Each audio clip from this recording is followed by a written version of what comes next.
Otis Ray Redding Jr. was an American singer and songwriter.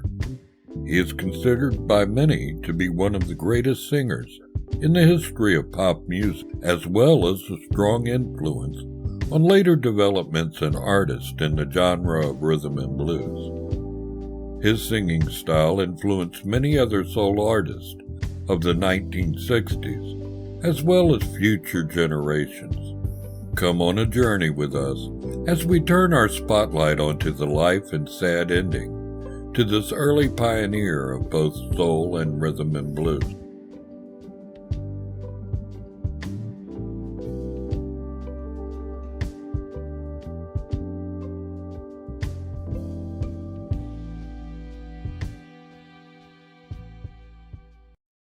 Otis Redding was born in Dawson, Georgia, the fourth of 6 children, and the first son of Otis Redding Sr. and Fanny Roseman. Redding Sr. was a sharecropper and then worked at Robins Air Force Base near Macon and occasionally preached in local churches. When Redding was 3, the family moved to Tyndall Heights, a predominantly African-American public housing project in Macon. At an early age, he sang in the Vineville Baptist Church choir and learned guitar and piano. From age 10, Redding took drum and singing lessons. At Ballard Hudson High School, he sang in the school band. Now, every Sunday, he earned $6 by performing gospel songs for Macon radio station WIBB, and he won the $5 prize in a teen talent show for 15 consecutive weeks. His passion was singing, and he often cited Little Richard and Sam Cooke as influences. Redding once said that he would not be here without Little Richard, and that he entered the music business because of Richard. He is my inspiration. I used to sing like Little Richard, his rock and roll stuff. My present music has a lot of him in it. It was at age 15 that Redding left school to help financially support his family. His father had contracted tuberculosis, leaving his mother as the family's primary income earner. He worked as a well digger, as a gasoline station attendant, and occasionally as a musician. Redding's breakthrough came in 1958 on disc jockey Hamp Swain's The Teenage Party, a talent contest at the local Roxy and Douglas Theater. Redding was soon invited after that to replace Willie Jones as frontman of Pat T. Cake and the Mighty Panther, featuring Johnny Jenkins. Redding was then hired by the Upsetters when Little Richard abandoned rock and roll in favor of gospel music. It was in the mid-1960s. Otis moved to Los Angeles with his sister Deborah, while his wife Zelma and their children stayed in Macon, Georgia. In Los Angeles, Redding recorded his first songs, including Tough Enough, She's Alright, and Gamalama, which he recorded later as a single in 1961 under the title Shout Bamalama. When Walton started to look for a record label for Jenkins, Atlanta Records representative Joe Galkin showed interest and around 1962 sent him to Stax Studio in Memphis. Redding drove Jenkins to the session. The session with Jenkins was unproductive and ended early. Redding was allowed to perform 2 songs. The first was Hey Hey Baby, which studio chief Jim Stewart thought sounded too much like Little Richard. The second was These Arms of Mine, featuring Jenkins on guitar and Steve Cropper on piano. Stewart later praised Redding's performance, saying, "Everybody was fixing to go home, but Joe Galkin insisted we give Otis a listen. There was something different about the ballad. He really poured his soul into it." Stewart signed Redding and released These Arms of Mine, with Hey Hey Baby on the B-side. The single was released by Volt in October 1962 and charted in March the following year. It became one of his most successful songs, selling more than 800,000 copies. These Arms of Mine and other songs from the 1962-63 sessions were included in Redding's debut album, Pain in My Heart.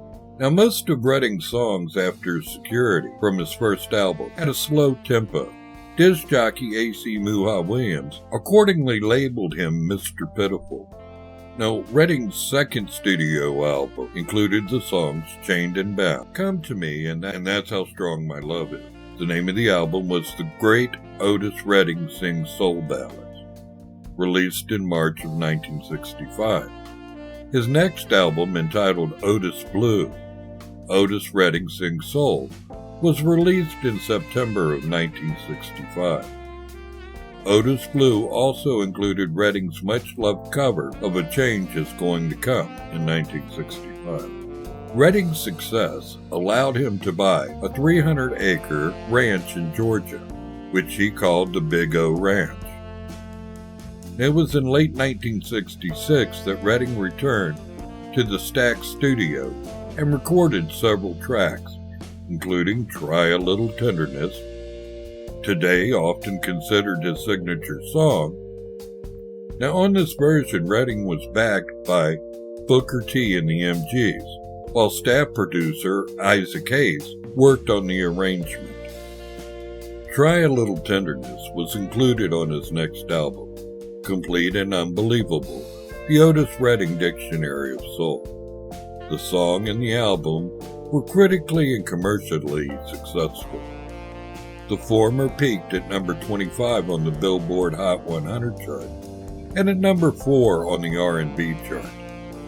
In March 1967, Stax released King and Queen, an album of duets between Redding and Carla Thomas, which became a certified gold record. The album charted at number 5 and 36 on the Billboard Pop and R&B charts, respectively. In 1967, Redding performed at the influential Monterey Pop Festival as the closing act on Saturday night, the second day of the festival. He was invited through the efforts of promoter Jerry Wexler. Until that point, Redding was still performing, mainly for black audiences. At the time, he had not been considered a commercially viable player in the mainstream white America market. But after delivering one of the most electric performances of the night, and having been the act to most involve the audience, his performance at Monterey Pop was therefore a natural progression from local to national acclaim. This was the decisive turning point in Otis Redding's career. His act included his own song, Respect, and a version of the Rolling Stones' Satisfaction. Redding and his backing band, Booker T and the MGs, with the Marquis horn section, opened with Cook's Shake, after which he delivered an impromptu speech, asking the audience if they were the love crowd. The ballad I've Been Loving You followed. The last song was Try a Little Tenderness, including an additional chorus. I gotta go, y'all. I don't want to go, said Redding, and left the stage of his last major concert. According to Booker T. Jones, I think we did one of our best shows, Otis and the MGs. That we were included in that was something also of a phenomenon. That we were there with those people. They were accepting us, and that was one of the things that really moved Otis. He was happy to be included, and it brought him a new audience. According to Sweet Soul Music, musicians such as Brian Jones and Jimi Hendrix were captivated by his performance. In early December 1967, Redding again recorded at Stax. One new song was Sitting on the Dock of the Bay, which was written by Crawford. Redding was inspired by the Beatles album Sgt. Pepper's Lonely Hearts Club Band and tried to create a similar sound, against the label's wishes. His wife Zelma disliked its atypical melody. The Stax crew were also dissatisfied with the new sound. Stewart thought it was not R&B, while bassist Donald Duck Dunn feared it would damage Stax's reputation. However, Redding wanted to expand his musical style and thought it was his best song, correctly believing it would top the charts. Now, Redding, who was 6 feet 1 inch tall and weighed 220 pounds, was an athletic family man who loved football and hunting. He was described as vigorous, trustworthy, full of fun, and a successful businessman. He was active in philanthropy projects. His keen interest in black youth led to plans for a summer camp for disadvantaged children. Now, at age 18, Redding met 15-year-old Zelma Atwood at the teenage party. Approximately 1 year later, she gave birth to their son Dexter in the summer of 1960 and married Redding in August of 1961. In mid-1960, Otis moved to Los Angeles with his sister Deborah, while Zelma and the children stayed in Macon, Georgia. Redding and his wife had 4 children: Dexter, Demetra, Carla, and Otis. Now, Redding's music made him wealthy. According to several advertisements, he had around 200 suits and 400 pairs of shoes, and he earned about $35,000 per week from his concerts. He spent about $125,000 in the Big O Ranch. As the owner of Otis Redding Enterprises, his performances, music publishing ventures, and royalties from record sales earned him more than $1 million in 1967 alone.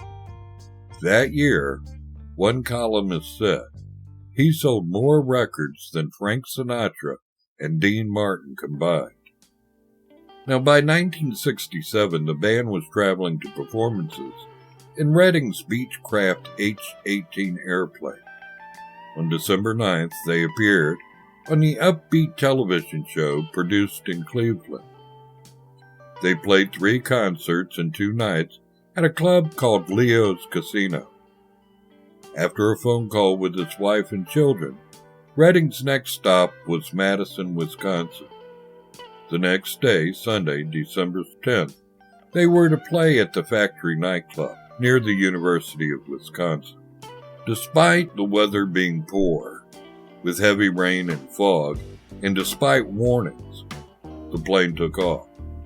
4 miles from their destination at Trax Field in Madison, pilot Richard Fraser radioed for permission to land. Shortly thereafter, the plane crashed into Lake Monona. The cause of the crash was never determined.